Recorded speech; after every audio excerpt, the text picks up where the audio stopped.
Some journeys begin with a flight to new destinations, new faces, unrealized dreams, bigger challenges, fresh experiences, old friends from the past, deep connections, a novel chance of self discovery which is only possible away from home, and of course, lots of snow. Starting over is never easy. So when I came to Canada, I had my share of struggles, but I always tried to find a way to enjoy them, thinking this would make me build a stronger foundation in the country and take me places one day. I'm glad I found my way, and hence the roads that were unfamiliar became streets, strangers became friends, and Canada became my home. And today happens to be the day to celebrate the timeline of my life 2.0. Bonjour, namaste, et c'est une belle journée pour devenir citoyen canadien. It's a beautiful day to become a Canadian citizen, and I'm on my way to the oath-taking ceremony venue.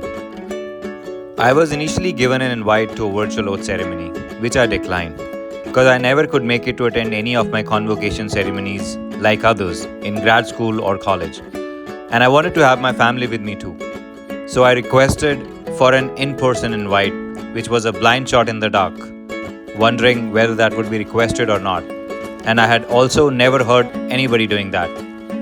Luckily, the request was accepted, and here I am, a few weeks later. Now let me tell you something special about the ceremony venues. The venues are usually IRCC's offices, but sometimes can be different buildings too, like the art galleries or museums, maybe because of a bigger gathering of budding Canadian citizens. Why my venue feels special to me? Because obviously it is my venue. And also it is a Canadian Naval establishment.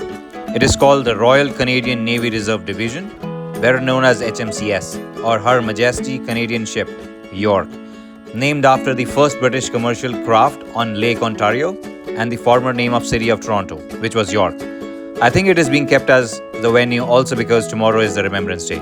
So it feels really a big day for me. So you can see there is a big gathering today, and we have been waiting outside for more than 30 minutes because there was a ceremony before us as well, and they take some time to revamp the ceremony hall for us again. It is minus 10 degrees, so it's really cold today.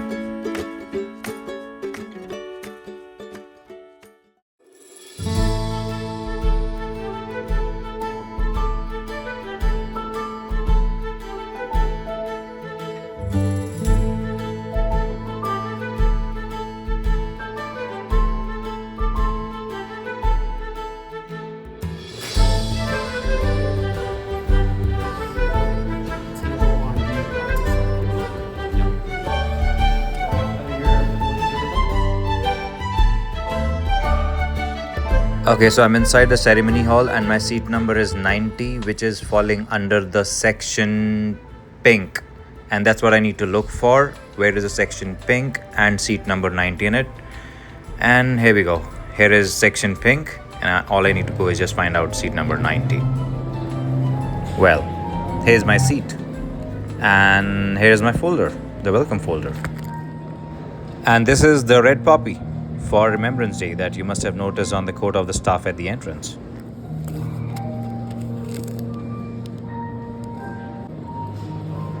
And we have a message from the Prime Minister. And some best wishes from the IRCC. So as you can see, it's a pretty big hall for a citizenship ceremony, and there are easily, I think, 400 to 500 people inside the hall right now. And if you have to take any photographs or videos, you are only supposed to be taking from your seats. You cannot move in the aisles to take the photographs because they want free movement of the participants. Also, you can see friends and family at the back. Okay, here comes the clerk of the ceremony. Here we go. Good morning, everyone, and welcome to your citizenship ceremony. My name is Uskalkat, and I'm the clerk of today's ceremony. The ceremony will begin in a few minutes, but before we start, there are a few things that you need to know. So she's just telling us certain instructions to follow in the ceremony so that everything just goes in the order. And members from our office to direct you.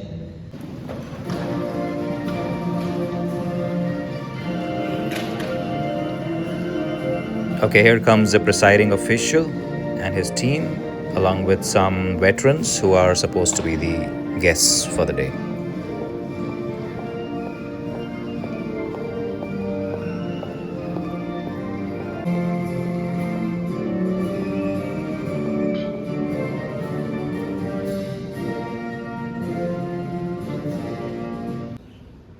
This citizenship ceremony is now in session.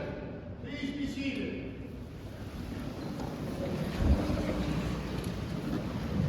Not, we can cancel the ceremony. This is a big day, so let's start it again. Good morning, everyone. Good morning. See, that was much better. Congratulations. Welcome to your citizenship ceremony.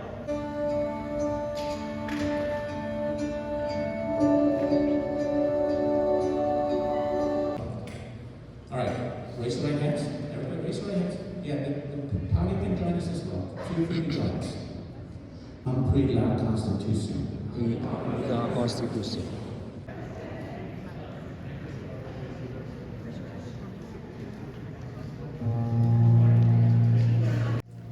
It is just so heartfelt to see people so happy and so smiling. Like, it's really amazing to witness all this happening in person.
You are now officially a Canadian.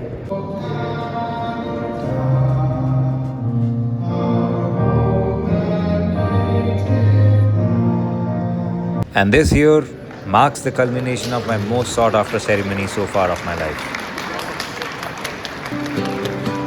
So finally, I was able to have my cake and eat it too. This timeline of my journey here was filled with challenges, sacrifices, and determination that seems to have borne some fruit today. So I'm not just embracing a new identity of a Canadian citizen, but also a new responsibility to contribute, to participate, and to uphold the values that make this nation strong. I look forward to giving back to the country that has given me this opportunity, to honoring its traditions while being still connected to my roots and culture. For me, becoming a Canadian means always being ready to help someone else without an expectation of reward. It also means being polite and courteous, and on a lighter note, that could mean saying sorry even when I'm not wrong. But on a serious note, it would mean not cutting anyone in queues, leaving the left side of the escalators free for the people to pass, holding the door for strangers, and thanking professionals after you've received their services. It means appreciating the beauty of land and the Canadian heritage, and hence the Institute of Canadian Citizenship provides a cultural access pass, which is now called the Canoe app, that provides free access for a year to many cultural and historical sites like ROM, Algonquin National Park, Toronto Zoo, etc. It's an incentive for the new citizens to explore Canadian heritage, landscape, and communities. Being Canadian to me also means being humble and watching out for my fellow Canadians, families, and neighbors. I remember how in COVID times once my neighbor came out to check on me because he had not seen me for 3 days straight. Being a Canadian also means being punctual, which could mean different for different cultures, but for Canadians it's usually 5 to 10 minutes early, or sometimes just being dot on time. Being a Canadian also means getting to know more about Canada's First Nations history. It's important for us to know that we become their treaty partners after becoming Canadian citizens. There's also a lot of Canadianness rooting for our sportspersons, cheering for Team Canada at the Olympics, and supporting our hometown teams. Because sports unite us, inspire us, and define what it means to be a Canadian. What it means to you becoming a Canadian citizen, I leave it at you. Bonjour. Namaste.